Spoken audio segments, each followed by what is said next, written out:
예, 5월 4일 시황 브리핑 시작하겠습니다. 미국 예상치 하회한 4월 고용 지표 때문에 금리 내리고 증시 올라가는 그런 모습을 보였고, 특히 이제 달러 인덱스까지 동반해서 하락하면서 우리나라 원달러 환율이 1350원대까지 내려왔습니다. 그리고 애플이 자사주 매입 그리고 AI 관련된 중대한 발표 이런 이슈가 나오면서 큰 폭으로 올랐고, 이게 또 지수를 끌어올리는 결정적인 역할을 했고요. 그리고 한국 관련된 지표들은 강세를 보였습니다. 월요일에 만약에 우리 증시가 열린다면 아마 1% 이상 상승하면서 출발했을 가능성이 높은 거죠. 근데 전체적으로 좋은 내용들이 많았는데, 어쨌든 미국 3대 지수 1% 이상 다 올라갔고요. 근데 애매하게도 S&P 500 지수는 딱 51선에서 딱 마감을 했습니다. 그러니까 주초에 한 번 더 반영될 걸 남겨둔 그런 모습이고, 종목들별로 보면 뭐 빅테크라고 불리우는 종목군들 대부분 다 플러스가 났고, 특히 애플이 6% 가까이, 엔비디아가 3.5%, 마이크로소프트가 2.2%,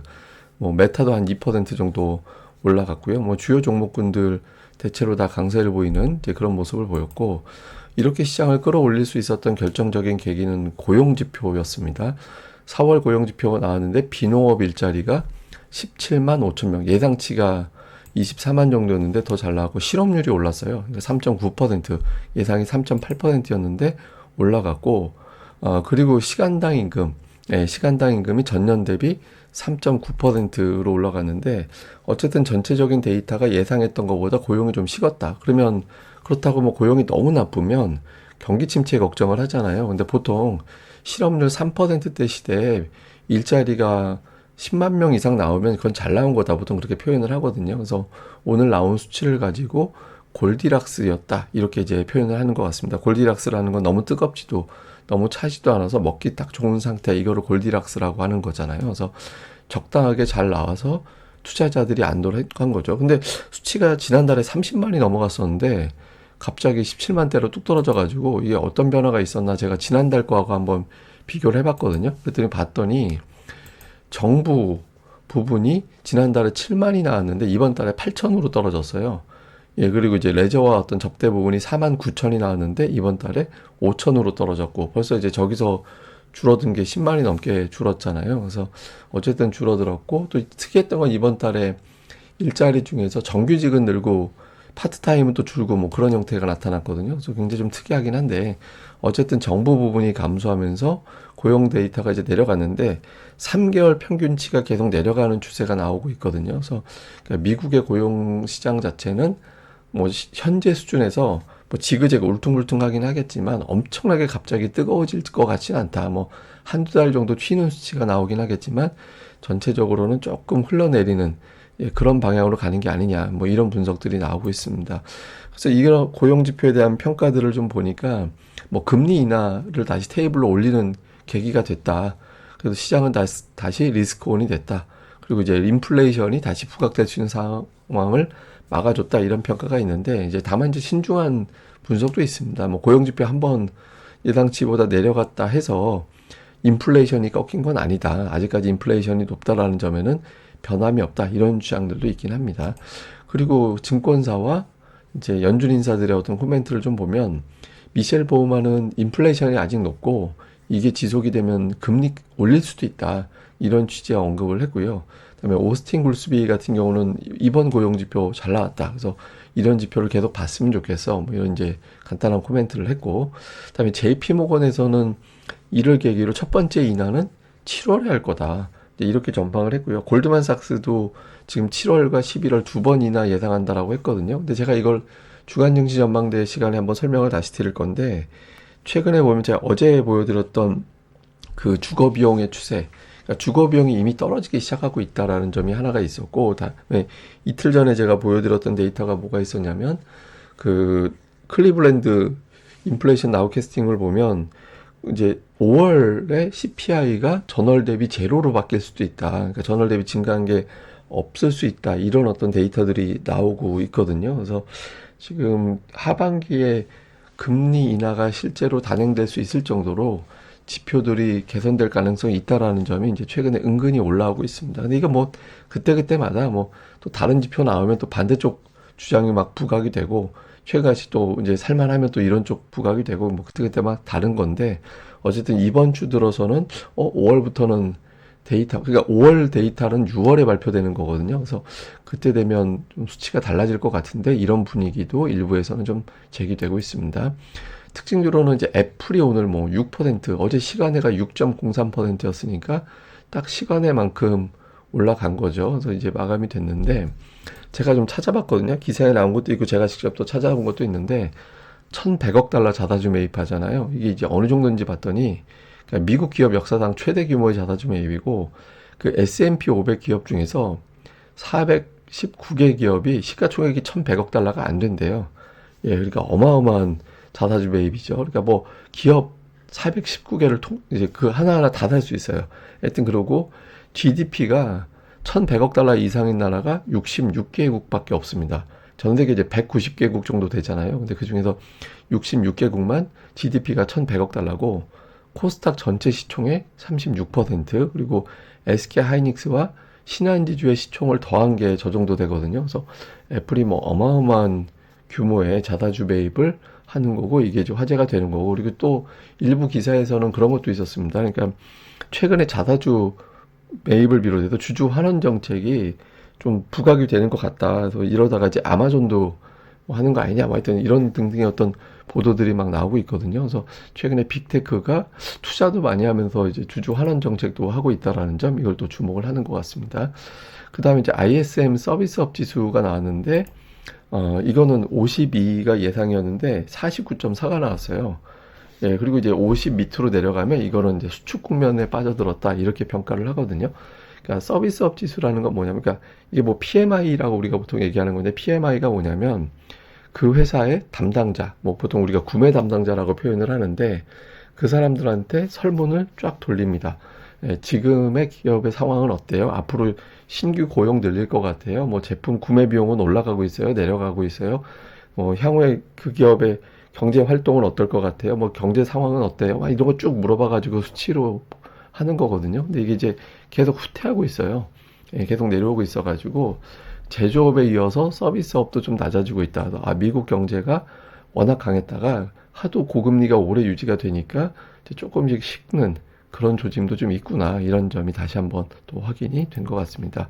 어쨌든 결과적으로 이 여파로 2년물, 10년물 금리 다 내렸습니다. 10년물 금리는 4.5% 전후까지 빠졌고 2년물 금리는 4.8. 이게 그 5% 이상은 주식시장 하락, 5% 아래는 주식시장 상승, 이런 구도가 만들어지고 있는데 4.8까지 빠졌으면 비교적 넉넉하게 내려온 거죠. 그러니까 파월이 그 비둘기적인 발언을 했잖아요. 그래서 2년물 금리가 앞으로 5%를 훌쩍 넘어갈 가능성은 지금으로서는 그렇게 높아 보이진 않거든요. 그래서 금리는 조금 다행스러운, 예, 그런 자리까지 내려왔다, 이렇게 보면 되겠습니다.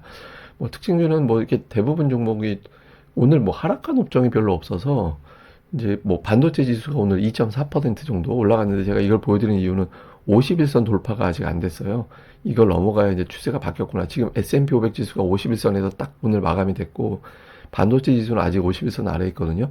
이거마저 돌파를 해야 이번 조정 사이클이 마무리가 되는구나, 이렇게 볼 수 있거든요. 그래서 조금 더 전진이 필요해 보이고요. 그다음에 태양광 관련주 퍼스트 솔라가 올라갔는데 이게 은근히 최근에 강했어요. 그래서 이제 좀 덜 부각되고 있는 종목인데 이게 이제 연중 최고치 넘어가는 그런 움직임들이 나오고 있어서 뭐 이것도 좀 특징이 우리 증시에 좀 연결고리가 있을까라고 이제 생각이 돼서 한번 좀 봤습니다. 그리고 이제 한국 관련된 지표는 MSCI 한국 지수가 1.1% 올라갔고 야간 선물이 또 역시 1% 이상 상승을 하는 그런 모습을 보였고, 특히 환율이 1356원으로 끝났거든요. 그래서 환율이 이제 저렇게 빠져서, 1356원이면 제가 1360원이 굉장히 중요한 기준선 역할을 한다라고 말씀을 드렸잖아요. 그게 이제 한동안 상단이 됐던 자리가 지금은 돌파가 돼버린 상태라서, 그래서 1356원 정도라면 외국인들이 선물과 현물에서 한번 과감하게 푸시할 수도 있는 수준이다라고 보여지거든요. 근데 이게 하필이면 또 우리 월요일이 휴장이라, 어쨌든 이제 어떻게 변수가 되는지 환율이 의미 있는 자리까지 내려왔다는 점은 주목을 좀 해야겠습니다. 자, 요약을 해보면 금리와 환율이 빠져서 외국인들 수급에 변화가 생길 가능성이 있다는 점, 이건 참 다행스러운 대목이고, 그다음에 저는 이제 국제유가를 되게 주목하거든요. 이거 잠시 후에 설명을 드릴 거고요.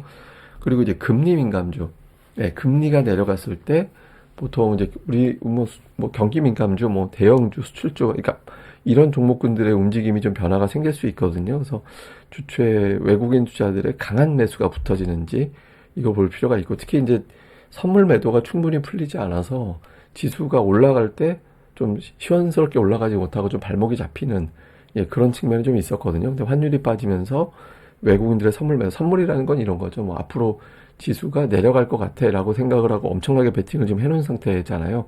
최근에 그게 부분적으로 풀리긴 했지만, 이게 풀어지면 이제 시장이 더 이상 하락할 것 같지는 않은데, 이게 풀어져야 이제 위로 올라가는 공간이 막 열리면서 그 계단 밟고 올라가는 구도가 되거든요. 그래서 이제 주초에 이제 이게 좀 풀리는지, 아니면은 아직 확인할 게 더 남았어 이렇게 이제 가게 되는지 주목을 좀 해봐야 될 것 같습니다. 근데 제가 이제 국제유가를 보여드리는 이유는, 우리가 여러분들 돌이켜서 생각을 해보면 4월에 시장이 좀 안 좋았던 게, 뭐 미국의 물가 지표 높게 나오고 여기에 중동 사태 불거지고 국제유가 올라가고 이렇게 되면서 금리를 올릴지도 모르겠다라는 부담이 있었잖아요. 근데 물론 지금 2년물, 10년물 국채금리는 4월 초보다는 아직은 높습니다. 근데 국제유가는 그때보다 내려갔거든요. 근데 우리나라 입장에서 보면 유가가 90달러고 환율이 1,300원이면 배럴당 이제 들여올 때 비용이 원화로 12만 6천 원 정도 되거든요.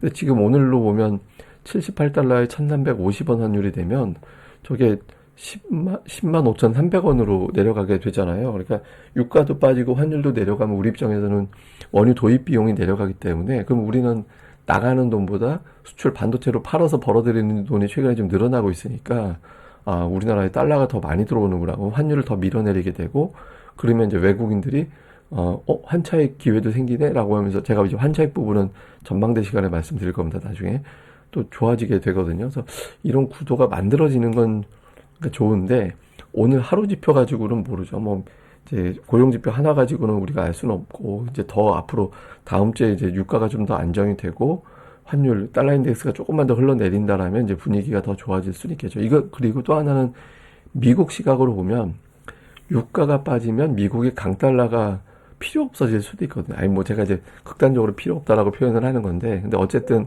그런 분위기가 좀 완화될 수 있거든요. 그러니까 유가 내렸을 때 강달러 완화, 환율 안정, 외국인 컴백, 이런 구도가 나올 수 있어서, 그래서 제가 계속 국제유가 좀 주목해야 된다고 말씀을 드렸던 건데, 일단은 좀 다행스러운 위치까지 오긴 했거든요. 그래서 뭐이 상태에서 너무 급락하면 또 경기 침체 때문에 빠지는 거 아니야, 이런 얘기 나올 수 있어서 이 상태에서 좀 이제 좀 안정되는 그런 움직임이 나오는 게 좀 필요할 것 같아서 유가도 계속 주목해 보시는 게 좋을 것 같습니다. 아이고, 예, 어쨌든 다행이네요. 그래서 뭐 다행스러운 것 같고, 이제 좀 여러분들이 좀 5월에는 좀 풀려서 좀 기분 좋은 시간들이 좀 많았으면 좋겠습니다. 예, 그럼 또 주말 연휴 잘 보내시고요. 연휴 기간에 저는 방송은 계속 올릴 겁니다. 많이 봐주시고 구독하기, 좋아요 부탁드리고요. 그리고 연휴 기간 이후에 고릴라 리서치 PPL이 시작이 되니까 또 많이 또 이해 좀 부탁을 드리도록 하겠습니다. 참고로 지금 대상포진이 왔는데 이게 저 4번째였거든요. 근데 이게 뭐 이렇게 남들보다는 저는 이렇게 심하게 오는 편이 아니어서 그냥 뭐 별로 그냥 따끔따끔거리고 살만한 것 같아요. 그래서 여러분들도 건강관리 잘 하셨으면 좋겠습니다. 예, 감사합니다. 다음에 뵙겠습니다.